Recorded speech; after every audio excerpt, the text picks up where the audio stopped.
আপনি কি জানেন কোরআন সর্বশ্রেষ্ঠ কিতাব? কি করে আপনি প্রমাণ করবেন?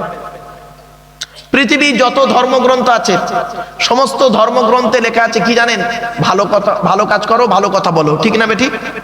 ভালোকে গ্রহণ করো, খারাপকে বর্জন করো, এটাই লেখা আছে। তো কোরআনেও আছে, তাহলে কোরআন শ্রেষ্ঠ হলো কি করে শুনবেন? শুনে নিন। প্রত্যেক ধর্মগ্রন্থে লেখা আছে ব্যভিচার করো না, ব্যভিচার করো না, ব্যভিচার করা মহাপাপ। মদ্যপান করিও না, মদ্যপান করা মহাপাপ। শূকরের মাংস ভক্ষণ করিও না, এটা খুব নিকৃষ্ট খাবার বলা আছে। কোরআনও তাই বলা আছে। পার্থক্যটা কি তাহলে শুনে নিন। কোরআনে বলা আছে অতিরিক্ত একটা সমাধান দেওয়া আছে কোরআনে, অন্য কোন ধর্মগ্রন্থে সমাধান দেওয়া নেই। কি সমাধান দেওয়া আছে শুনে নিন। কোরআনে বলা হয়েছে চুরি করো না, চুরি করো না। প্রথম বলা হয়েছে চুরি করো না, তারপরে বলা হয়েছে কি শুনবেন? যদি তুমি চুরি করেছো, যদি তুমি চুরি করেছো, আস-সারিকু ওয়াস-সারিকাতু ফাকতাউ আইদিয়াহুমা জাযাআম বিমা কাসাবা নাকালাম মিনাল্লাহ। যেমন ভারতীয় সংবিধানের ধারা নাম্বার আছে না? আরে বলুন না, এত নম্বর ধারা, এত নম্বর ধারা। তো কোরআনের এরকম ধারা নাম্বার আছে, ধারা নাম্বার আছে। আমি বলে দিচ্ছি, 6 নম্বর পারার 13 নম্বর পৃষ্ঠার 2 নম্বর লাইনে সূরার নাম সূরা মাইদাতে বলা হয়েছে আস-সারিকু ওয়াস-সারিকাতু ফাকতাউ আইদিয়াহুমা জাযাআম বিমা কাসাবা নাকালাম মিনাল্লাহ। চোর, চোর পুরুষ হোক আর নারী হোক, চোর পুরুষ হোক আর নারী হোক, নো কনসিডার, নো কনসেশন। ধনী গরিব, জ্ঞানী গুণী বুদ্ধিজীবী সব দেখার দরকার নেই। চুরি করেছে, চুরি করেছে, ও মাস্টার, ডাক্তার, ইঞ্জিনিয়ার, প্রফেসর, গ্রামের প্রধান, উপপ্রধান, এমএলএ, এমপি, এসডিও, বিডিও, থানার বড়বাবু, কোর্টের উকিল, হাকিম, মুক্তার, চুরি করেছে। কোরআনের সংবিধান হলো বিপরীত দিক থেকে হাত আর পাটা কেটে দাও, নো কনসিডার, নো কনসেশন। একজনের কাটলে দ্বিতীয় জন চুরি করার আগে 3 ঘটি পানি খাবে, ঠিক না বেঠিক? আরো আপনার প্রমাণ দিচ্ছি, ব্যভিচার করো না। শুনে নিন, প্রত্যেক ধর্মগ্রন্থে লেখা আছে ব্যভিচার করো না, এটা খুব খারাপ কাজ, বাজে রাস্তা। কোরআনেও তাই লেখা আছে লা তাকরাবুজ জিনা, ব্যভিচার করো না, এটা খুব নোংরা কাজ, বাজে রাস্তা। ওয়া সাআ সাবিলা ইন্নাহু কানা ফাহিশা ওয়া সাআ সাবিলা। এবার কি বলছে শুনবেন? সমাধানটা কি? যদি ব্যভিচার করেছো, আয-যানিয়াতু ওয়াজ-যানি ফাজলিদু কুল্লা ওয়াহিদিন মিনহুমা মিয়াতা জালদা, ধারা নাম্বার বলে দিলাম। 18 নম্বর পারার 9 নম্বর পৃষ্ঠা 2 নম্বর লাইন, 3 নম্বর লাইন, সূরার নাম সূরা নূর। যদি ব্যভিচার করেছো, বেটা ছেলে হোক আর মেয়ে ছেলে হোক, নো কনসিডার, নো কনসেশন, 100টা বেত মারা হবে। যদি যুবক যুবতী যদি ব্যভিচার করে, অবৈধ সম্পর্ক করে, যুবক যুবতী আর বিবাহিত লোক যদি করে, কি হবে শুনবেন? 2 ছেলের মা 4 ছেলের বাপের সঙ্গে পালিয়েছে, তার অবস্থা কি শুনবেন? কোমর পর্যন্ত পুঁতে দাও, দূর থেকে পাথর মারতে মারতে মেরে ফেলো। এটা কোরআনের সংবিধান। আপনি কি ভাবছেন? সারা পৃথিবী ভাবছে কোরআনের সংবিধান যদি আমরা প্রয়োগ করি, সমাজ থেকে ব্যভিচার করা তো দূরের কথা, ব্যভিচার শব্দটা, ধর্ষণ শব্দটা ব্রেনে আনার আগে 10 বার ভাববে। আপনি কি ভাবলেন? কোরআনে বলা হয়েছে হত্যা করো না, হত্যা করা মহাপাপ। অন্য ধর্মগ্রন্থ বলা আছে হত্যা করো না, হত্যা করা মহাপাপ। কিন্তু কোরআনে একটা কি লেখা আছে শুনবেন? তুমি যেমন হত্যা করেছো, তোমাকেও হত্যা করা হবে, নো কনসিডার, নো কনসেশন। কোনো দয়া মায়া চলবে না। তুমি একজনকে হত্যা করেছো, তোমাকেও হত্যা করা হবে। আর আমাদের ভারতবর্ষের আইন তো খুব শিথিল, শিথিল বোঝেন? একটু দয়া মায়া দেখানো হয়। ধরুন একজন ব্যক্তি, আজই সকালে একটা প্রোগ্রাম ছিল আমার, ওই সম্ভবত বেলিয়াঘাটা আছে না, বেলেঘাট, বেলিয়াঘাটা বলে, বেলিয়াঘাট, ওখানেই বলছিলাম দুপুরবেলা। আমরা কি করি, একটা লোকের ফাঁসির অর্ডার দিয়েছে সরকার, মানে বিচারক, ভারতীয় সুপ্রিম কোর্টের বিচারপতি, তিনি একজনের ফাঁসির অর্ডার দিয়েছে। তার অপরাধ কি ছিল? একটা মেয়েকে ধর্ষণ করে হত্যা করেছে। তো দেখবেন অনেক নারী পুরুষ তারা ওই ফাঁসির পক্ষে বিপক্ষে কথা বলে, বলে না? আরে ভাই বলুন, একটু কথা বলুন। পক্ষে বিপক্ষে কথা বলে, ফাঁসি এটা ঠিক না, এটা ঠিক না। ফাঁসি দেওয়ার কি দরকার ছিল? যাবজ্জীবন কারাদণ্ড করা দরকার ছিল। আপনি ভাবছেন ওটা অন্যের মেয়ে বলে, তাই না? আপনার বোনকে যদি ধর্ষণ করে হত্যা করা হতো আপনি কি চাইতেন? ভাববেন বাড়িতে গিয়ে। বিচারক যখন বিচার করে বর্তমান আসামির চেহারা দেখে বিচার করে না, অতীতের স্মৃতিটাকে, অতীতের ঘটনাকে স্ক্রিনে ফেলে, মানে ওর ব্রেনের স্ক্রিন, মানে টিভির স্ক্রিনে বলিনি, ব্রেনের স্ক্রিনে ফেলে তারপরে শাস্তি ঘোষণা করে। আরে ৩৫ বছর বয়সে একটা ছেলে একটা মেয়েকে ধর্ষণ করে হত্যা করেছে, আরো ২০ বছর ২৫ বছর জেলে আছে, তাহলে ৩০ আর ২৫ কত হলো? ৫৫ বছর পরে তার শাস্তি হচ্ছে। এখন বিচারক, আপনি কি ভাবছেন? বিচারককে কি ভাবছেন যে উনি ওই বুড়ো লোকটার প্রতি দয়া করবে? ভাবলেন কি করে? যদি বর্তমানে ওর দিকে তাকায়, ওর বয়স তো ৫৫, তার তো বিচারই করা যাবে না। বিচারক তখন ভাবে এর বয়সটা এখন ৫৫, এ আজ থেকে ৩০-২৫ বছর আগে মেয়েটিকে ধর্ষণ করেছে, হত্যা করেছে কিভাবে, ওই স্মৃতিটা চোখের সামনে তোলে স্ক্রিনে, তোলার পরে সংবিধানে যে আইন আছে সেই সংবিধানের ধারা অনুযায়ী তাকে ফাঁসির অর্ডার দিয়ে দেয়। আপনি দয়া মায়া দেখাচ্ছেন, এটাই হলো কোরআন। কোরআন কোনো কনসেশন করে না, কোরআন তার রুটেই চলে, কোরআনের আইন হলো এটা। আপনি দয়া করতে পারেন কিন্তু কোরআন কার দয়া মায়া করবে না, কোরআন তার পথেই চলবে। কোরআন বলছে তুমি আমাকে মেনে নাও, তুমি আমার আইনকে নিয়ে প্রয়োগ করো, দেখবে দেশে শান্তি পাবে, দেশে শান্তি পাবে। শুধু তাই নয়, কোরআন বলছে আমাকে তুমি প্রয়োগ করো, আমার আইনগুলো তুমি প্রয়োগ করো, করলেই তুমি পাবে কি? শান্তি পাবে, সম্মান পাবে, ইজ্জত পাবে। আপনি কি জানেন নারী সম্পর্কে কোরআন কি বলছে? আমরা তো জানি না কিছু। নারীদের সম্পর্কে অনেকের ধারণা হয় কি জানেন, ইসলাম নাকি নারীদেরকে বলেছে যে তোমরা মানে ঘরের ভিতরে থাকো, এই করো তাই করো, অমুক করো তমুক করো, হাবি যাবি এই সব। কিন্তু কোরআনে বলা হয়েছে কি শুনবেন, ওয়ালিবাসুত তাকওয়া, পরহেজগারী পোশাক অবলম্বন করো। পরহেজগারী পোশাক, যে পোশাকটা রুচিশীল পোশাক পরিহিতা অবস্থায় একজন নারী স্কুল, কলেজ, মাদ্রাসা, ইউনিভার্সিটি, ব্যবসা করতে পারে, ইসলাম তাকে কোনো বাধা দেয়নি। আপনি কি ভাবছেন? আপনি কি ভাবছেন? ইসলাম বলেছে একজন নারী ৫ রকম পোশাক পরা তার জন্য অবৈধ, ৫ রকম পোশাক পরা অবৈধ। আর সত্যি বাস্তবেও তাই, দেখুন মিলিয়ে নিন। ১ নাম্বার বলছে নারীদের ওই পোশাক পরা অবৈধ যে পোশাক গায়ের সঙ্গে চাপতে থাকে, টাইট ফিট পোশাক। একজন নারী যদি টাইট ফিট পোশাক পরে, একজন ৫ জন যুবক ছেলে দেখার পরে তার প্রতি তার ফিলিংসটা কেমন হবে একটু ভাবুন। ইসলাম বলছে একজন নারী টাইট ফিট পোশাক পরতে পারবে না। হ্যাঁ পরতে পারে, তার উপরে কাপড় বা চাদর দিয়ে ঢেকে নিতে হবে। কিছু বুঝতে পারছেন? কিন্তু পুরুষকে বলা হয়েছে তুমি টাইট ফিট পোশাক পরো, অসুবিধা নেই। আরো বলা হয়েছে একজন নারী এমন পোশাক পরতে পারবে না যে পোশাকটা বাইরে থেকে ভেতরের অঙ্গ দেখা যায়। নারীকে ঢেকে রাখতে বলা হয়েছে কারণে নারীর গোটা দেহের মধ্যে এমন কিছু জিনিস আছে যেগুলো বিপরীত লিঙ্গ দেখার পরে তার মেন্টাল ঠিক নাও থাকতে পারে। সৃষ্টিকর্তা এই জন্যই বলেছেন নারী তুমি তোমার শরীরটাকে ঢেকে রাখো। তা বলে ঢেকে রাখতে বলেছে বলে আপনাকে বলেনি যে আপনি একদম সব ঢেকে ঢুকে হোঁচট খেয়ে গাড়িতে পড়ে যান, এটা বলেনি। ইসলামে বলা হয়েছে পর্দার ফরজ কতটুকু জানেন? শুনে নিন। এই মুখটা ছাড়া হাতের তালু, পায়ের তালু, এই 3টে বাদ দিয়ে গোটাটাই তুমি ঢেকে নাও। কেউ কেউ বলেছে মুখটাকেও যদি সে ঢাকে তার ওটা ইচ্ছা, তাকওয়া। কিছু বুঝতে পারছেন আমার ভাষা? একজন নারী রুচিশীল পোশাক পরিহিতা অবস্থায় স্কুল, কলেজ, মাদ্রাসা, ইউনিভার্সিটি, ব্যবসা বাণিজ্য করতে পারে, ইসলাম তাকে কোনো বাধা দেয় নাই। আপনি নারী সম্পর্কে আপনার তো কনসেপ্টই ঠিক নেই। আপনি গোটা কোরআন পড়ুন, পড়লেই আপনার ক্লিয়ার হয়ে যাবে। এরপরে বলা হয়েছে ৩ নাম্বার, একজন নারী বিপরীত লিঙ্গের পোশাক পরতে পারবে না। কেন বললো দেখি। একজন পুরুষ একটা প্যান্ট পরেছে, স্যান্ডো গেঞ্জি পরেছে, আর সাথে সাথে একটা নারী ওই পোশাকটাই পরেছে, 3/4 প্যান্ট এবং স্যান্ডো গেঞ্জি। বলুন আপনি একজন হিন্দু মুসলিম যাই হন কেন, একজন জ্ঞানী লোক বলুন আপনি, আপনার বিবেক কি বলবো তখন? ভাবুন। আর একজন নারী তার শরীরটাকে ঢেকে রাখে, দেখবেন তার প্রতি একটা শ্রদ্ধা ভালোবাসা আসবে, সে যে ধর্মেরই হোক না কেন। ঠিক না বেঠিক? মাদার টেরিজা দেখেছেন তো?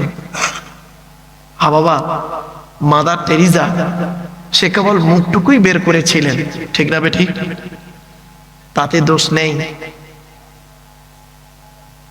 মাদার টেরিজা দেখেছেন তো? খ্রিস্টান মিশনারি গুলো ভাববেন বাড়িতে গিয়ে। এই জন্য আপনাদেরকে বলি, হিন্দু মুসলিম সকল নারীদেরকে বলে যাচ্ছি, সচেতন হন। আপনাকে ইসলাম বলেনি, ধর্ম কোনোদিন বাড়াবাড়ি করেনি।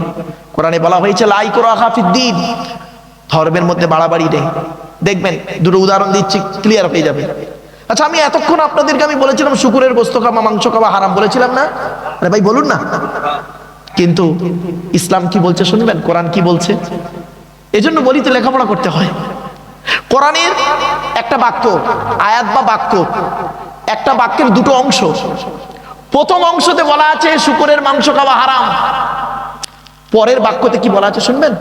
পরের অংশতে কোরআন বলছে ফামানিতুররা গায়রা বাগিন ওয়ালা আদিন ফালা ইসমা আলাইহি। তুমি এমন একটা জায়গায় গিয়েছো যেখানে শুকরের মাংস ছাড়ার কোনো খাবারই নেই, জান বাঁচানোর জন্য খাবে, জান বাঁচানোর জন্য তুমি খাবে, তোমার কোনো পাপ হবে না, গোনাহ হবে না। আপনি কি ভাবলেন? ইসলাম মনে হচ্ছে খুব কঠিন ধর্ম না, গোলামির ধর্ম না? আপনি জানেন না তাই বোঝেননি। ইসলাম গোলামির ধর্ম নয়। কোরআনে বলা হয়েছে তুমি রোজা রাখো, রোজা রাখা তোমার জন্য ফরজ। আপনি কি জানেন রোজা রাখলে শরীরের কি হয়?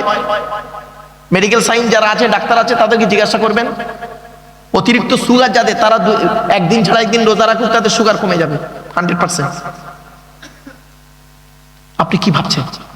কোরআনে বলা হয়েছে রোজা রাখো,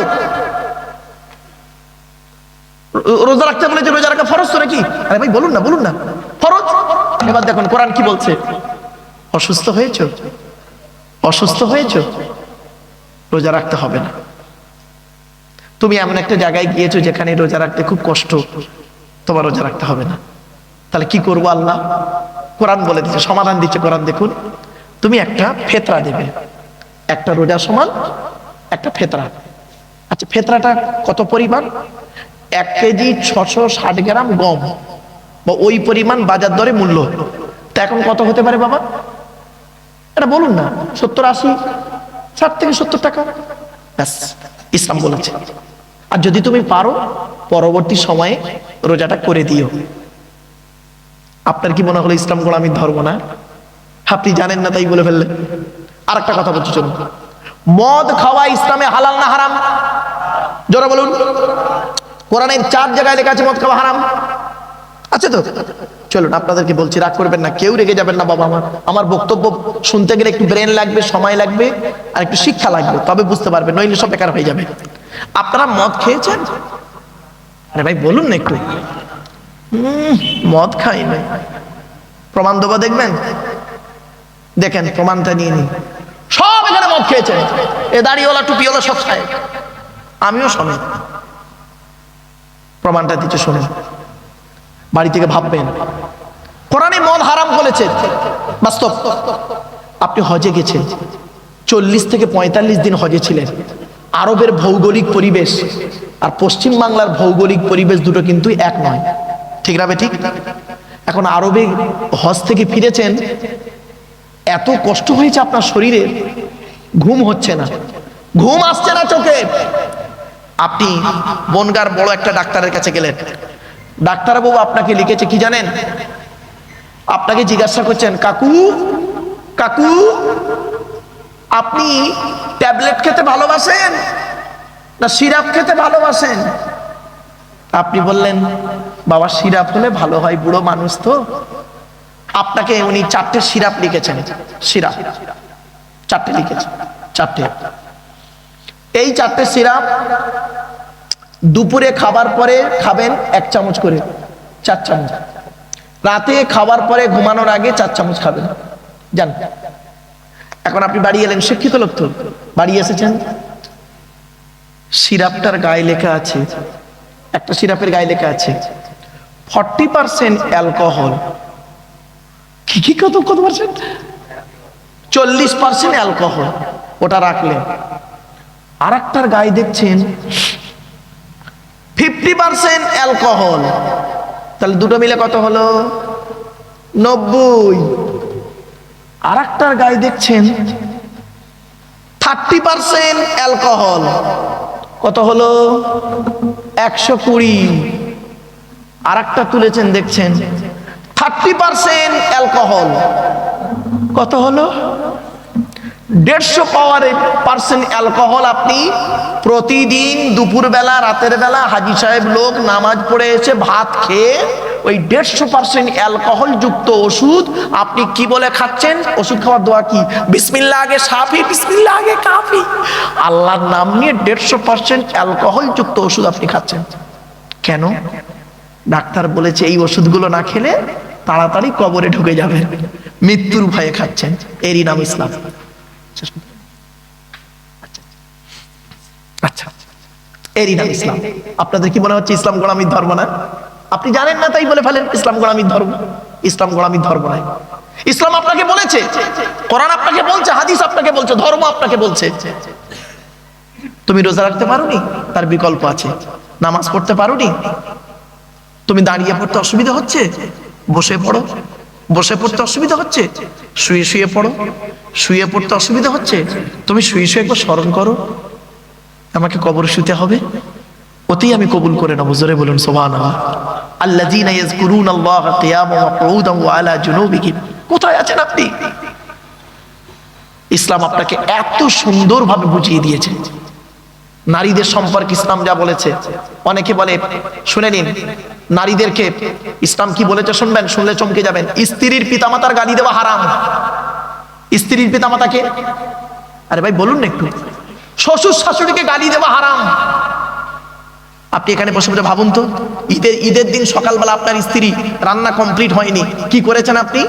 ঈদের দিন সকালবেলা তার মরা বাপটাকে কবর থেকে তুলে এনেছেন, মরা মাটাকে কবর থেকে তুলে এনেছেন, এনে গালাগালি দিয়ে মারধর করে আপনি গোসল করে নতুন জামা কাপড় পরে আতর সুরমা মেখে ঈদের নামাজ পড়ে ইমাম সাহেবের বুকে বুকে মিলছেন। আল্লাহ বলে তোর ঈদের নামাজই কবুল করবো না, যা আগে বইয়ের সঙ্গে ভালো মিল মহব্বত করে আয় যা। এরই নাম ইসলাম। ইসলাম শুধু গালে দাড়ি মাথায় টুপি দেওয়ার নাম ইসলাম নয়। যদি আপনার ধারণা হয় শুধু গালে দাড়ি মাথায় টুপির নাম ইসলাম, তাহলে বলো আমার গালে কি দাড়ি দেখতে পাচ্ছেন?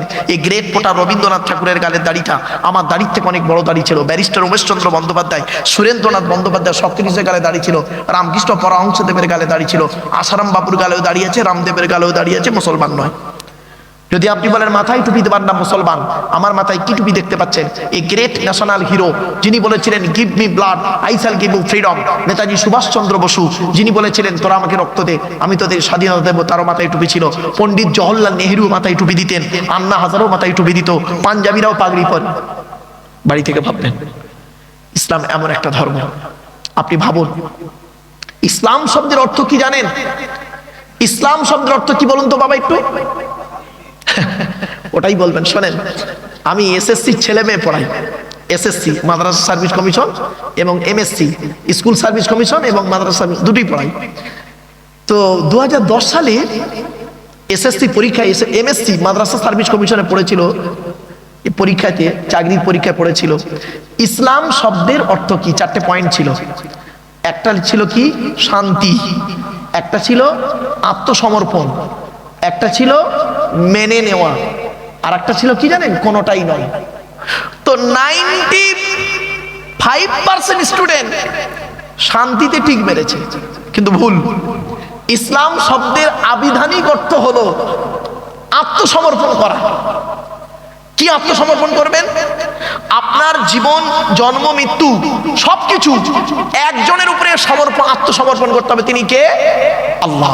কোরআন বলছে কুল ইন্না সালাতি ওয়া নুসুকি ওয়া মাহইয়ায়া ওয়া মামাতি লিল্লাহি রাব্বিল আলামিন। নবী তুমি বলে দাও ইন্না সালাতি, নিশ্চয়ই আমার নামাজ, ওয়া নুসুকি আমার কুরবানি, ওয়া মাহইয়ায়া আমার হায়াত, ওয়া মামাতি আমার মৃত্যু পৃথিবীর কোনো ব্যক্তি বস্তুর জন্য নয়, একমাত্র লিল্লাহি রাব্বিল আলামিন, আল্লাহ তোমার জন্য উৎসর্গ। আপনি আত্মসমর্পণ করুন, সৃষ্টিকর্তা একজনের উপর হ্যান্ড ওভার করুন।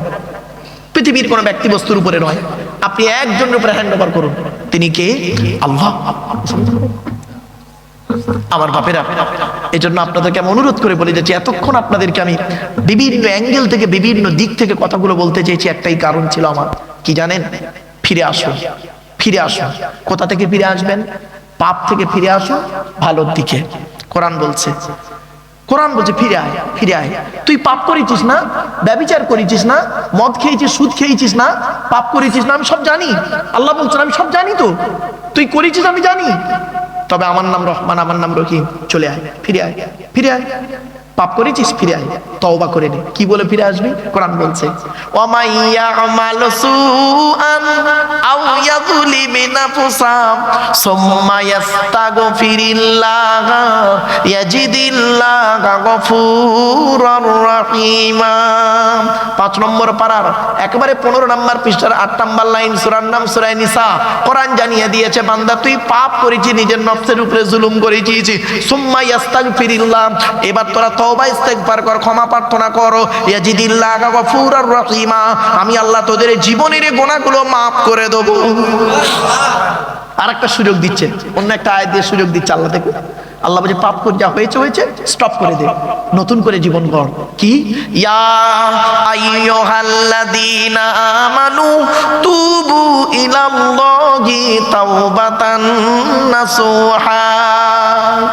সূরা তাহরীমের মধ্যে আল্লাহ পাক বলে দিলেন 7 নম্বর আয়াত, 8 নম্বর আয়াত আল্লাহ বলছেন, হে ঈমানদার বান্দাগণ, তুবু ইলাল্লাহি তাওবাতান নাসুহা, বান্দা তুই ফিরে আয়, ফিরে আয়, ফিরে আয়, এমন ফিরে আসবি বাকি আর কোনোদিনই যাবি না। তাহলে আপনি যে আয়াতটা পড়বেন, ওই আয়াতের ইতিহাসটা আপনাকে জানতে হবে। এই আয়াতটা কোরআনে আছে, কোন পরিপ্রেক্ষিতে, কোথায়, কি কারণে অবতীর্ণ হয়েছে, বাস্তবের সঙ্গে ওটা লাগালেই আপনি বুঝতেই পারবেন না। এই জন্যই বলি তো পড়াশোনা করা। একজন ডক্টরেট করা পিএইচডি মানুষ, সে কোরআন নিয়ে গবেষণা করেছেন, আর একজন সিম্পল কোরআন পড়া মানুষ, দুটো এক ভাবলেন? আগেই বলেছিলাম প্রাইমারি স্কুলের টিচার আর ক্যালকাটা ইউনিভার্সিটির লেকচারার দুটো কিন্তু এক নয়। বাড়ি থেকে ভাববেন। ছোট্ট একটা উদাহরণ দিচ্ছি, শুনে নিন, শুনে নিন। 22 বছর 9 মাস 14 দিন, কম বেশি 23 বছর ধরে ঘটনাকে, ব্যক্তিকে, বস্তুকে, জায়গাকে কেন্দ্র করে দু একটা বললেই ক্লিয়ার হয়ে যাবে। হযরত মুহাম্মদ সাল্লাল্লাহু আলাইহি সাল্লামের জামানায় নবী মুহাম্মদ সাল্লাল্লাহু আলাইহি সাল্লাম একদিন বসে আছেন, সঙ্গীদেরকে নিয়ে বসে আছেন।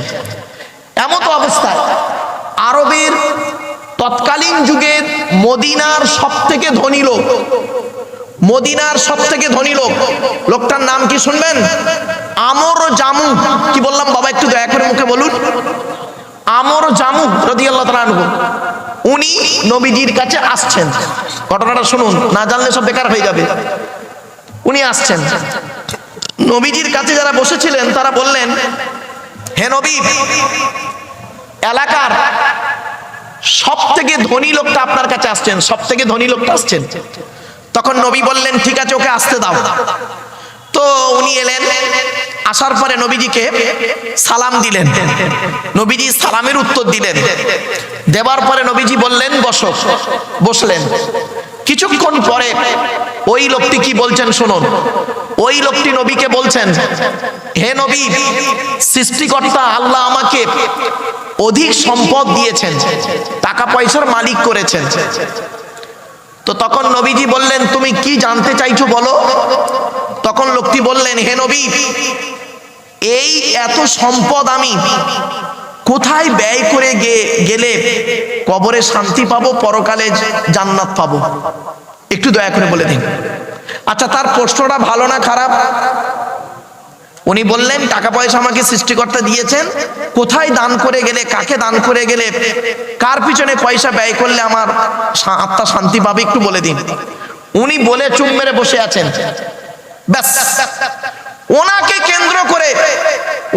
কেন্দ্র করে কোরআনের এই আয়াতটা অবতীর্ণ হলো। শুনে নিন ভালো করে, যেটা জানেন না ভুলভাল মন্তব্য করবেন না, লেখাপড়া করুন। ওনাকে কেন্দ্র করে এই আয়াতটা অবতীর্ণ হলো। কি শুনুন, ইয়াসআলুনাকা মাযা ইউনফিকুন কুল মা আনফাকতুম মিন খায়রিন ফালিল ওয়ালিদাইনি ওয়াল আকরাবিন। 2 নম্বর পারাবা খণ্ডের 12 নম্বর পৃষ্ঠা 13 নম্বর লাইনে বলা হলো, সূরা বাকারার মধ্যে বলা হলো, নবী তোমাকে ওরা প্রশ্ন করছে টাকা পয়সা কোথায় ব্যয় করলে আল্লাহ খুশি হবে, নবী তুমি বলে দাও টাকা পয়সা সর্বপ্রথম তোমরা তোমাদের বুড়ো বুড়ি বাম্মার পিছনে প্রথম ব্যয় করবে, আল্লাহ খুশি হয়ে যাবে। তাহলে এই যে বাক্যটা, এই আয়াতটা অবতীর্ণ হয়েছে ওই ব্যক্তিকে কেন্দ্র করে, ঠিক না বেঠিক? এখন আপনি টাকা পয়সা কোথায় ব্যয় করবেন, কার পিছনে ব্যয় করবেন? সর্বপ্রথম বাম্মার পিছনে ব্যয় করবেন। এজন্য আপনাদেরকে আমি বলে যাচ্ছি, হিন্দু মুসলিম ভালো করে শুনে নিন, আগে ভালো ছেলে হন, পরে ভালো জামাই হবে। আগে ভালো ছেলে হন, পরে ভালো জামাই হবেন। আর আমরা ভালো জামাই হতে পেরেছি, ভালো ছেলে হতে পারিনি, ঠিক না বেঠিক?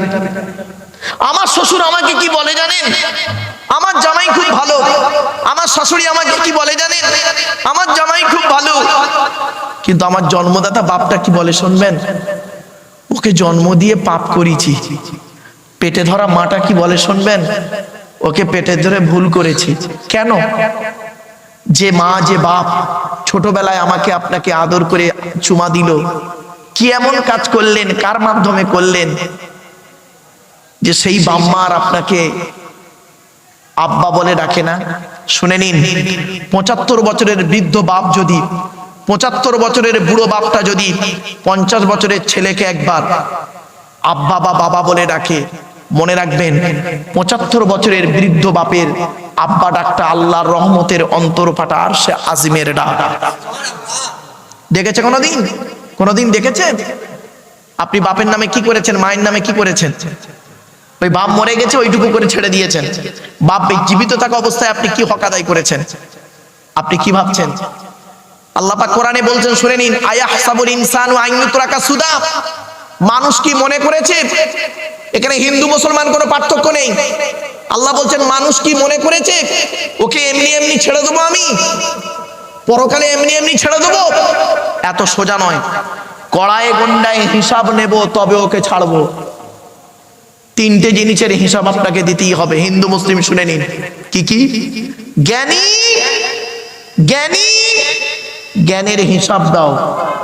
তোমাকে জ্ঞান দান করেছিলাম, তুমি জ্ঞানটাকে কোথায় ব্যয় করেছিলে, ভালো কাজে না খারাপ কাজে? হিসাব দাও। তোমার জ্ঞানের মাধ্যমে মানুষ উপকৃত হতে পেরেছে না মানুষ ক্ষতির দিকে গিয়েছে?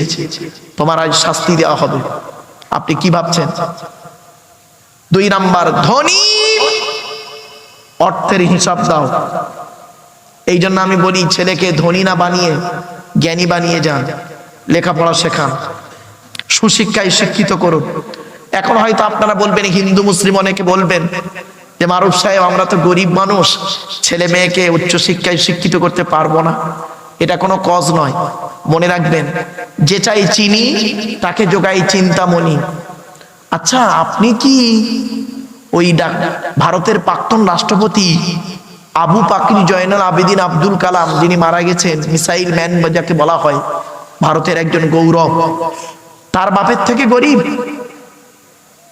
আপনি কজ দেখাচ্ছেন? আপনি ছেলে মেয়েকে সুশিক্ষায় শিক্ষিত করুন। তো জ্ঞানী, তোমার জ্ঞানের হিসাব নেওয়া হবে। তাহলে 1 নাম্বার হলো ধনী, অর্থের হিসাব নেওয়া হবে। জ্ঞানী, জ্ঞানের হিসাব দাও। আর 3 নাম্বারটা খুব ইম্পর্টেন্ট। আজকের এই জলসাকে কেন্দ্র করে কত যুবক যুবতী বের হয়েছে।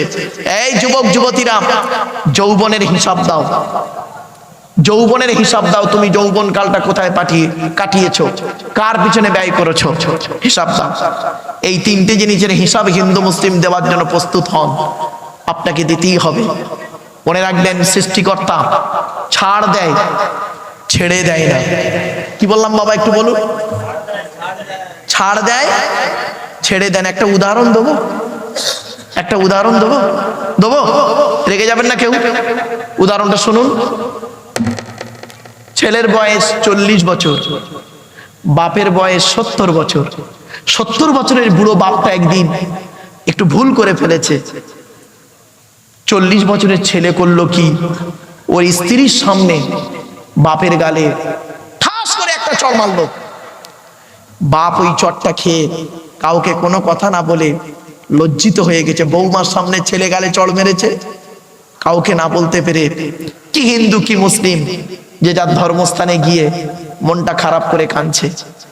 সৃষ্টিকর্তা বলছে কাঁদছে কেন রে, কি হয়েছে, কাঁদছে কেন? তা বলছে ফেরেশতারা বলছে সৃষ্টিকর্তা কি বলবো, কি হলো বাবা? এদিকে এদিকে বাবা, প্লিজ অ্যাটেনশন বাবা, আর কয়েক মিনিটের মধ্যেই শেষ হয়ে যাবে, চিন্তা নেই, একটু ধৈর্যের পরিচয় দিন প্লিজ, আস্তে আস্তে আস্তে। সৃষ্টিকর্তা বলছে কাঁদছে কেন রে? তা ফেরেশতারা বলছে যে ছেলেটার কান্না ডাকটা শোনার জন্য হসপিটালের বারান্দায় বসেছিল, যে ছেলেটার কান্না ডাকটা শোনার জন্য নার্সিং হোমের ওটির সামনে চেয়ারে দাঁড়িয়েছিল, বসেছিল, সেই ছেলেটা ওর গালে চড় মেরেছে বৌমার সামনে, তাইও কাঁদছে। ঠিক আছে, ওকে কাঁদতে মানা করো, বাড়ি পাঠিয়ে দে। কিছুক্ষণ পরে লোকটা বাড়ি এসছে, ছেলে গালে চড় মেরেছে বৌমার সামনে, ওই শোকে 3 দিনের মধ্যে স্ট্রোক করে ঘুমের মধ্যে মারা গেছে।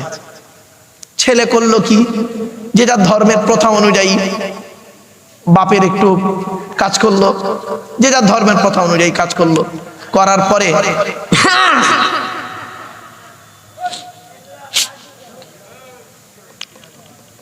বাবা বিড়ালটাকে কেউ ধরে নিয়ে গিয়ে একটু অন্য জায়গায় সরিয়ে দিন তো, খুব ডিস্টার্ব করছে। আলোচনাটা এত, জানি না আপনাদের কাছে কতটা ইম্পর্টেন্ট, আমার কাছে আলোচনাটা খুবই ইম্পর্টেন্ট। কেন জানেন? বাস্তব পরিস্থিতির দিকে লক্ষ্য রেখে আমি কথাটি বলছি। তো এবার করেছে কি, ছেলে করলো কি, বাম্মার একটু ইসলামের রীতি, যে যার ধর্মের রীতি অনুযায়ী কাজ করলো। এক কথায় ঠিক 40 বছর পর, কত কত কত, ছেলের বয়স তখন কত হবে? 80 বছরের বুড়ো ছেলে, তখন 80 বছরের বুড়ো হয়ে গেছে। এ লোকের আবার 4টে ছেলে, এ লোক আবার হাজী সাহেব, ধরুন ইসলাম ধর্মের কথাই বলছি, এ লোক আবার হাজী সাহেব, হজ করেছে 2 বার, 3 বার ওমরা করেছে। এ লোকের ছোট ছেলেটা না খুব ডেঞ্জার টাইপের। হঠাৎ একদিন বৌমার সামনে, ছোট বৌমার সামনে বাপ বেটা কথা হতে হতে হতে হতে হতে হতে না কি মেজাজ গরম হয়ে গেছে ছোট ছেলে, হাজী সাহেবের দাড়িটা ধরে না ঠাস ঠাস করে এগালে একটা এখানে একটা দিয়ে দিয়েছে, 2টো দিয়েছে। যেই মেরেছে, ছেলে মেরেছে, বৌমার সামনে গালে চড় মেরেছে, হাজী সাহেব লোক সেন্টিমেন্টে লেগে গেছে, সোজা চলে এসছে মসজিদে গিয়ে অজু করে নামাজ পড়ে মোনাজাতে 2টো হাত তুলেছে। রব্বানা যালামনা আনফুসানা, ওগো আল্লাহ দয়াময়, আমার জন্ম দেওয়া ছেলে আমার গালে আজকে চড় মেরেছে, আমি 2 বার হজ করেছি, 3 বার ওমরা করেছি, আমার গালে বৌমার সামনে আজকে আমার গলে চড় মারলো আমার ছেলে, আল্লাহ তুমি এর সঠিক বিচার করো। আল্লাহ বলে দিচ্ছে আমি সঠিক বিচারই করেছি, আজ থেকে 40 বছর আগে তুই তোর বাপের গালে একটা চড় মেরেছিলিস, ওটাকে তুলে রেখেছিলাম, আজ আমি ডবল দিয়ে ফেরত দিলাম। হয়েছে বাবা? আমি এই জন্য বলেছিলাম সৃষ্টিকর্তা ছাড় দেয়, ছেড়ে দেয় না। আপনি কি ভাবছেন? আরো আসছি। এজন্য আপনাকে কোরআন সম্পর্কে জানতে হবে, এই আয়াত বা বাক্যটি কোথায় অবতীর্ণ হয়েছে, কোন ঘটনাকে কেন্দ্র করে অবতীর্ণ হয়েছে আপনাকে জানতে হবে, তাহলে আপনি আয়াতটা বুঝতে পারবেন। ছোট্ট একটা উদাহরণ দিচ্ছি, উদাহরণটা দিয়ে দিয়ে আপনাদের ক্লিয়ার হয়ে যাবে। এক যুদ্ধের সময় কিছু চুক্তি হয়েছিল, মুসলমানদের সঙ্গে অমুসলিমদের চুক্তি হয়েছিল। কি চুক্তি? যে আমরা কোনো যুদ্ধ করব না, এই 4 মাসের মধ্যে কোনো যুদ্ধ করব না। বললো ঠিক আছে, চুক্তি রেডি, চুক্তি মোতাবেক চলছে কথা। কিন্তু সেই সময় তৎকালীন যুগে কিছু অমুসলিম চুক্তিটাকে ভঙ্গ করে যুদ্ধ করে, মানে মারছে, অনেক মারা যাচ্ছে, অনেক মারা যাচ্ছে, মুসলিম মারা যাচ্ছে। তখন সৃষ্টিকর্তাকে এই মুহাম্মদ সাল্লাল্লাহু আলাইহি ওয়াসাল্লামের সঙ্গীরা বলল, হে নবী, ওরা চুক্তি ভঙ্গ করলো, আমরা তো কোনো অস্ত্র নিইনি, আমাদের যাবার পথে আটকে আমাদের মারধর করে মেরে দিচ্ছে, আমরা এখন কি করতে পারি? হযরত মুহাম্মদ সাল্লাল্লাহু আলাইহি সাল্লাম বললেন, আমার কোনো ক্ষমতা নেই আমি তোমাদেরকে কোনো অর্ডার করব, যতক্ষণ না সৃষ্টিকর্তার তরফ থেকে কোনো ওহী নাজিল আসছে ততক্ষণ পর্যন্ত আমি বলতে পারবো না কিছু। যখন অত্যাধিক হারে বেড়ে গেল, চুক্তি ভঙ্গ হতেই থাকছে, যখন মারধর করতেই থাকছে, মার্ডার করতেই যাচ্ছে, মৃত্যু মানে লাশের পর লাশ পড়ে যাচ্ছে, তখন সৃষ্টিকর্তা বললেন তুমি ওদেরকে যেখানে পাবে সেখানে মারো। কিছু বুঝতে পারলেন? তাহলে এই আয়াতটা, এই বাক্যটা ওই সময়ের জন্য ওই জায়গাতে প্রযোজ্য ছিল, ঠিক না বেঠিক? এখন ওইটাকে যদি আমি বর্তমানে যদি প্রয়োগ করি তাহলে হবে মূর্খের মতো কথাবার্তা, ঠিক না বেঠিক? ঠিক এরকম অনেক আয়াত আছে, এগুলো পড়তে হয়। ৬,০০০ বাক্য অবতীর্ণ হয়েছে ১২,০০০ জায়গায়, ১২,০০০ ঘটনাকে কেন্দ্র করে। আপনি কটা ঘটনা জানেন? ১২,০০০ জায়গায় অবতীর্ণ হয়েছে। ছোট্ট দুটো উদাহরণ দিয়ে দিই, দেবো একটা, অসুবিধা হচ্ছে আপনাদের নাকি ভুল বলছেন? আরো দুটো উদাহরণ দিচ্ছি। ইসলামের প্রথম যুগে মানুষ নামাজ পড়তো কিরকম জানেন? তারা অত বুঝতো না। হযরত মুহাম্মদ সাল্লাল্লাহু আলাইহি ওয়াসাল্লামের বয়স যখন 50+, তখন তো নামাজের হুকুম এলো, রোজার হুকুম এলো, জানেন তো? আল্লাহর নবীর বয়স যখন 50+, তখন নামাজের আদেশ এলো, রোজার আদেশ এলো, তখন মানুষ রোজা করতে লাগলো, নামাজ করতে লাগলো। তো এখন নামাজ হুকুম হয়েছে, নামাজ পড়তে হবে। কিভাবে পড়তে হবে মুহাম্মদ সাল্লাল্লাহু আলাইহি ওয়াসাল্লাম দেখিয়ে দিলেন। তো এখন জামাতে নামাজ হচ্ছে, হযরত মুহাম্মদ সাল্লাল্লাহু আলাইহি ওয়াসাল্লাম নামাজ পড়াচ্ছেন, উনি ইমাম, নামাজ পড়াচ্ছেন, সামনের দিকে লোক নামাজ পড়ছে, সাহাবীর নামাজ পড়ছে। তখন তার অত বোঝেননি, পেছনে কিছু ব্যক্তি তারা নামাজ পড়ছে, কিন্তু নামাজের মধ্যে না নড়াচড়া করছে, কথাবার্তা বলছে, মুখের আওয়াজ করে ফেলছে।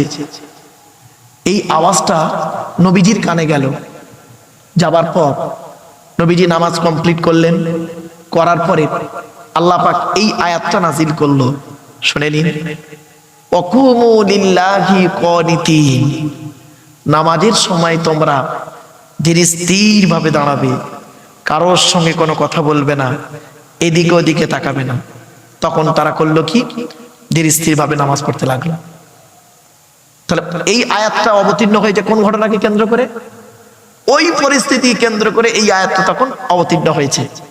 আবার একটা দেখেন, সাহাবীদের সময়ে ফজরের নামাজটা না, ফজরের নামাজ বুঝেন তো, সকালবেলা যে নামাজটা পড়া ফজর, ফরজ নয়, ফরজ আলাদা, ফজর আলাদা, এটা ভুল বুঝবেন না জানো। ফজরের নামাজ সাহাবীরা কিন্তু প্রত্যেকেই জামাতেই পড়তেন, কিন্তু সমস্যা হতো কোন নামাজটা জানেন? আসরের নামাজ, ওই বিকেল বেলা যে নামাজটা হয় আসরের নামাজ, আসরের কিছুক্ষণ পরেই মাগরিবের নামাজ হয়, অল্প সময়। তো অনেক সাহাবীর মধ্যে এমন দেখা দিচ্ছে, তারা ব্যবসায় এতটাই ব্যস্ত হয়ে গিয়েছিলেন, ধারণা হয়েছিল যে এই তো আসরের ওয়াক্ত হয়ে গেল, আর কিছুক্ষণ পরে মাগরিব, তা আসরের পরেই মাগরিবে একসঙ্গে দুটো পড়ে নেবো, যেটা হয় মানুষের। আসরের নামাজ একটু ঢিলে নিয়ে এসে গেল সাহাবীদের, সঙ্গীদের, ব্যাস নবীজির কানে পৌঁছে গেল। নবীজি বললেন, আমি এখন কিছু বলবো না, আল্লাহর তরফ থেকে যদি কোনো আয়াত অবতীর্ণ হয় সে ছাড়া আমি কিছু বলতে পারবো না। নবীজি নিজের থেকে কোনো কথা বলতেন না, ওমা ইয়ানতিকু আনিল হাওয়া ইন হুয়া ইল্লা ওয়াহিয়ুন ইউহা। বাস কোরআনে আয়াত নাযিল হলো, ওয়াস সালাতিল উসতা, আসরের নামাজের গুরুত্ব দাও তোমরা। কিছু বুঝতে পারছেন? তাহলে ওইটুকু অবতীর্ণ হলো, আসরের নামাজের গুরুত্ব দাও। মিডিল, উসতা মানে মাঝখানে কোন নামাজটা হয়? আসরের নামাজ, ফজর, জোহর, মাগরিব, এশা, মাঝখানে কোনটা? আসরের নামাজ। আল্লাহ বলে দিলেন ওয়াস সালাতিল উসতা, মাঝখানের নামাজের তোমরা গুরুত্ব দাও, আসরের নামাজের গুরুত্ব দাও। তখন সাহাবীরা করলেন কি? আসরের নামাজের গুরুত্ব দিতে লাগলেন। কিছু বুঝতে পারছেন?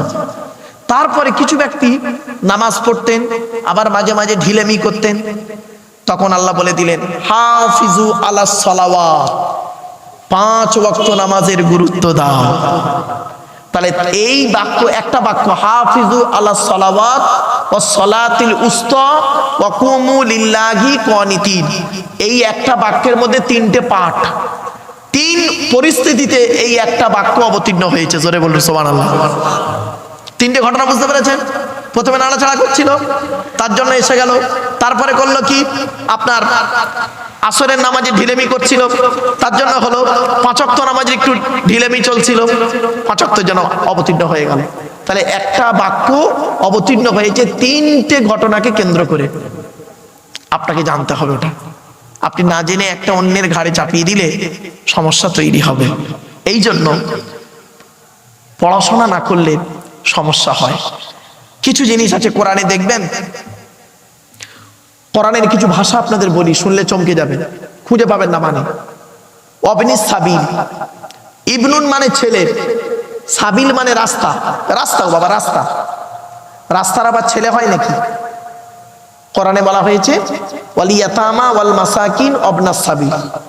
তোমরা এতিমদেরকে দেখো, মিসকিনদের প্রতি গুরুত্ব দাও, মিসকিনদের ভালোবাসো, তাদের খাবার দাবার খাওয়াও, এতিম বাচ্চাদের কোনোদিন হক মারবে না। আর অবনিস সাবিল রাস্তার ছেলেদের। আচ্ছা, রাস্তার আবার ছেলে হয়? এখানে মানে হবে কি জানেন? ওই রাস্তায় যারা ভিক্ষুকরা ঘোরে ওদের প্রতি গুরুত্ব দাও। কি বুঝলেন? আপনি তো এমনি মানে করে বসে থাকবেন রাস্তার ছেলে। আপনার ধারণা হবে কোরআনে ভুল আছে, রাস্তার আবার ছেলে হয় নাকি? এই জন্য কোরআন হচ্ছে পৃথিবীর শ্রেষ্ঠ অলংকার শাস্ত্র। বাবা, আমি সাহিত্যের উপরে, অ্যারাবিক লিটারেচারের উপরে আমি আমার এমএ করা, এবং শুধু তাই অ্যারাবিক থিওলজির উপরে আমার এমএ করা, মাস্টার ডিগ্রি।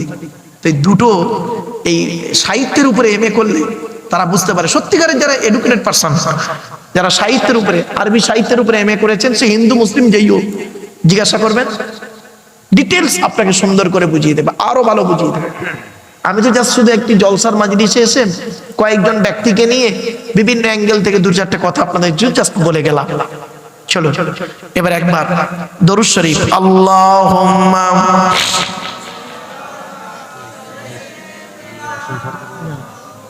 বলে দিয়েছি, আপনি কি ভাবলেন এতক্ষণ ধরে? নাম ধরে বলা ঠিক না। এই জন্য আপনাদেরকে আমি অনুরোধ করছি, কোরআন পড়ুন, কোরআনের সঠিক ব্যাখ্যাগুলো পড়ুন, আপনি আরবি ভাষা শিখুন, দেখবেন কোরআনের বাংলা। আচ্ছা শোনেন, একটা কথা আপনাদের বলি, তাওরাত, ইহুদিদের যে ধর্মগ্রন্থ তাওরাত, জানেন কি? জানেন তো বাবা? অরিজিনাল তাওরাতকে বিকৃতি করে দিয়েছে। অরিজিনাল তাওরাতে লেখা আছে সুদ খাওয়া হারাম, ব্যভিচার করা হারাম, মদ খাওয়া হারাম, শূকরের মাংস খাওয়া হারাম। অরিজিনাল তাওরাতে আছে। ইনজিল, বাইবেল যেটাকে বলা হয়, শুনে নিন, অরিজিনাল বাইবেলে, ইনজিলে, অরিজিনাল ইনজিল কিতাবে লেখা আছে কি? সুদ খাওয়া হারাম, মদ খাওয়া হারাম, ব্যভিচার করা হারাম, শূকরের মাংস ভক্ষণ করা হারাম।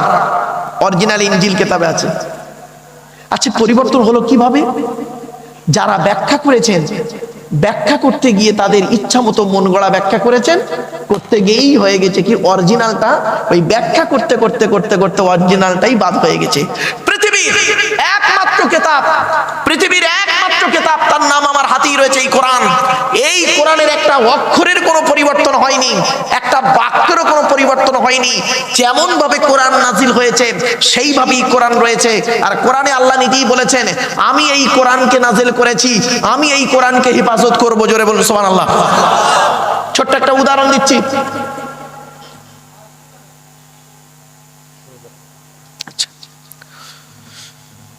আমি বাস্তব একটা উদাহরণ দিচ্ছি, শুনে নিন। ধরুন সারা পৃথিবীর মানুষ যদি সমস্ত পৃথিবীর কোরআনগুলোকে নিয়ে সমুদ্রে ফেলে দেয়, আটলান্টিক মহাসাগর, প্রশান্ত মহাসাগর যদি ফেলে দেয়, আর যদি সমস্ত কোরআন পুড়িয়েও দেয়, মনে রাখবেন সৃষ্টিকর্তা কিভাবে কোরআনকে হেফাজত করেছে ভাবতে পারবেন না। আল্লাহ বলছেন, তোরা পৃথিবীর সমস্ত কোরআনগুলো যদি পুড়িয়েও ফেলি, যাই করবি, আমি আবার এই কোরআন আবার তৈরি করে নেবো। কিভাবে? শুনে রেখে দিন, পৃথিবীর এমন কোন ধর্মগ্রন্থ নেই যে গোটা ধর্মগ্রন্থ শুরু থেকে শেষ পর্যন্ত মুখস্থ বলবে। এই কোরআন পৃথিবীর জমিনে হাজার হাজার হাফেজের অন্তরে মুখস্থ রয়েছে। জোরে বলুন সুবহানাল্লাহ। কি ভাবছেন? এই সেই কোরআন, কোনো বিকৃতি হয়নি আজ পর্যন্ত, আর করতেই পারবে না, হয়নি, হবে না। একটা অক্ষরের পরিবর্তন হয়নি, অক্ষরের পরিবর্তন হয়নি। আপনি কি ভাবছেন? ব্যাখ্যা অনেকে করেছে অনেক রকম, কিন্তু অরিজিনাল কোরআনের কোনো পরিবর্তন আজ পর্যন্ত পৃথিবীতে কেউ করতে পারেনি, পারবে না। কেন পারবে না? হযরত মুহাম্মদ সাল্লাল্লাহু আলাইহি ওয়াসাল্লাম ছিলেন উনি ভালো পৃথিবীর সবথেকে বড় হাফেজ, মানে কোরআন মুখস্থকারী ছিলেন সবথেকে বড়, পৃথিবীর সবথেকে বড় মুখস্থকারী ছিলেন মুহাম্মদ সাল্লাল্লাহু আলাইহি ওয়াসাল্লাম। উনি প্রতি রমজান মাসে দুবার করে, প্রতি রমজান মাসে গোটা কোরআন খতম করতেন নামাজের ভিতরে, বুঝতে পারছেন? এই জন্য খতম তারাবি আপনাদের এখানে হয়, তা করবেন কেন? এই জন্য খতম তারাবি করবেন, একটা হাফেজকে এনে এক পারা করে শুনবেন, কোরআনটা কি বলছে শুনবেন। তারপরে হযরত মুহাম্মদ সাল্লাল্লাহু আলাইহি ওয়াসাল্লামের পরে যিনি পৃথিবীর সবথেকে বড় হাফেজ ছিলেন, কোরআন মুখস্থকারী ছিলেন, তার নাম হলো উবাই বিন কাব। তিনি ছিলেন সবথেকে বড় হাফেজ, পৃথিবীর সবথেকে বড় হাফেজ হযরত মুহাম্মদ সাল্লাল্লাহু আলাইহি ওয়াসাল্লামের পরে। তারপরে ছেড়ে পৃথিবীর মানুষ সব মুখস্থ করে নিলেন কোরআন। এ কোরআন হাজার হাজার কোটি কোটি কোটি কোটি হাফেজের অন্তরে কাঁথা রয়েছে। আপনি কি ভাবছেন অরিজিনাল কোরআন আপনি পুড়িয়ে দেন, ফেলে দেন, কি করবেন? কিছুই হবে না। আবার একটা হাফেজ জীবিত থাকবে পৃথিবীতে, একটা হাফেজের মাধ্যমে আবার কোরআন তৈরি হয়ে যাবে। এ করে এই সেই কিতাব, এই কিতাবের প্রথমেই লেখা আছে যালিকাল কিতাবুল লা রাইবা ফি, এই কিতাবের মধ্যে কোনো সন্দেহ নেই। পৃথিবীর এমন কোন রাইটার তার কিতাব লিখতে গিয়ে, পুস্তক লিখতে গিয়ে প্রথমে ভূমিকাতে ইন্ট্রোডাকশনে বলতে পারেনি, আজ পর্যন্ত পৃথিবীর কোন লেখক রাইটার বলতে পারেনি যে আমি যে পুস্তকটি লিখেছি নির্ভুল। কোনদিন বলতে পেরেছে? বলতে পারেন আপনারা? কোন রাইটার তিনি বলেছেন তার ইন্ট্রোডাকশনে, ভূমিকাতে তিনি বলেছেন যে আমি যে পুস্তকটি লিখেছি 100% নির্ভুল? উনি বলতে পারেননি। উনি এতটুকু বলেছেন আমার জ্ঞানমতে বইটি লিখেছি, আর শেষে বলেছেন পাঠকের চোখে যদি কোনো ভুল ধরা পড়ে দয়া করে আমাকে বলবেন, তাহলে পরের সংস্করণে এটাকে আমি পরিবর্তন করে নেব। ঠিক না ঠিক? কিন্তু পৃথিবীর একটি মাত্র কিতাব আমার হাতেই রয়েছে, এই হলো কোরআন। এই কোরআনের মধ্যে কোনো ভুল নেই। কোরআন নিজেই বলছে যালিকাল কিতাবুল লা রাইবা ফি, এই কিতাবের মধ্যে কোনো ভুলই নেই। জোরে বলুন সুবহানাল্লাহ, কোনো সন্দেহ নেই। আপনি কি ভাবছেন? এই সেই কিতাব।